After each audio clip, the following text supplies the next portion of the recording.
how to get a hold of me, and I'm available for questions if folks have any down the road. Sure. Why don't you go for it? I'm recording your segment, so I'll have that available. And I'll snip and clip it. And if there's anything there that is worth posting up on YouTube, I'll do it. I'll put it there if that's okay with you. That's fine. So real quick, thanks again. I won't take more than a couple minutes folks' time. Thank you, Frank, for the invite to attend, and thanks everyone for your time today. My name's Patrick Leyshock. I've met most of the folks in this call. I'm an Oregon motorcyclist. I'm a board member of the Sangfar Riding Club. I'm a member of Lane Share Oregon, and I'm a former member of the Governor's Advisory Committee on Motorcycle Safety. I've worked with Bike Pack over the last 6 years, depends how you count, on multiple bills. Most recently, back in 2019, we worked on a bill to legalize a limited form of motorcycle lane sharing. And this isn't the free-for-all in California. This is very specific conditions. It has to be on roads where the speed limit's 50 miles an hour or higher. So we're talking freeways and interstates. Traffic has to be either stopped or traveling less than 10 miles an hour. And the motorcycle can't travel more than 10 miles over traffic. So what that basically means, once traffic starts moving again, exceeds 10 miles an hour, the motorcyclist has to merge back in and flow with traffic. A lot of good reasons to support this: congestion relief, environmental benefit, keeps engines cool, clutch hands rested, better utilization of existing roadways, and then the big thing too is our safety benefits. It's a little counterintuitive if you're not a motorcyclist, but everyone on the call is, and there's solid evidence out of California. A study actually paid for by the state of California back in 2015 showed that when motorcyclists are in accidents, riders who are lane sharing actually have better safety outcomes than riders who are not. Which again, if as motorcyclists, it might make a little more sense. You can imagine that a glancing blow is a lot less dangerous than getting rear-ended, is sort of one way of thinking of that. So like I said, back in 2019 was the latest bill we did here. We had really good luck with it. There's about 90 legislators in Oregon.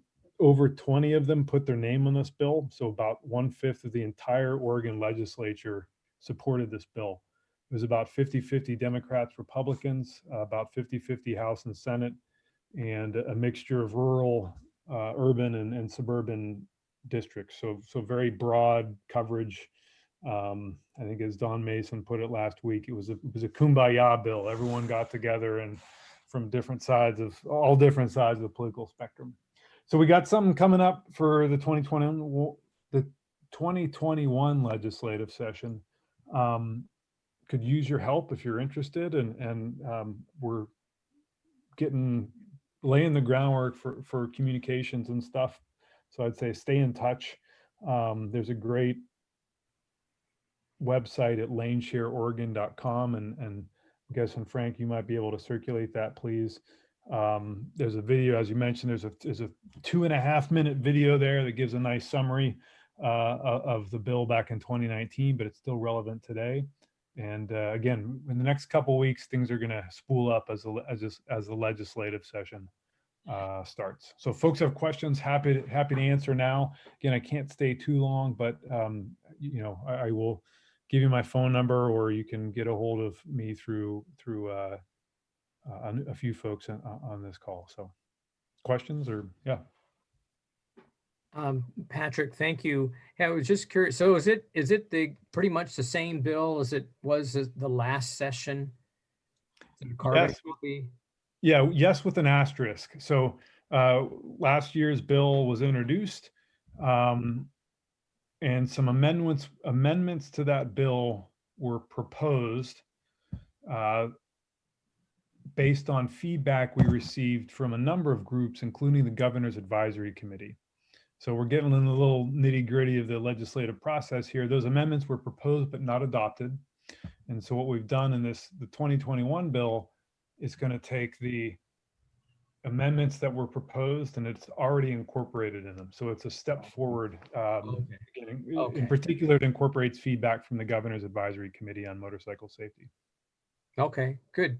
The other question is, I posted some information yesterday about the bill and somebody went out there to look for it. It isn't there. And then I went to look, but I think it's so new that, Oregon hasn't posted anything from 2021 yet. So it'll get there, I imagine.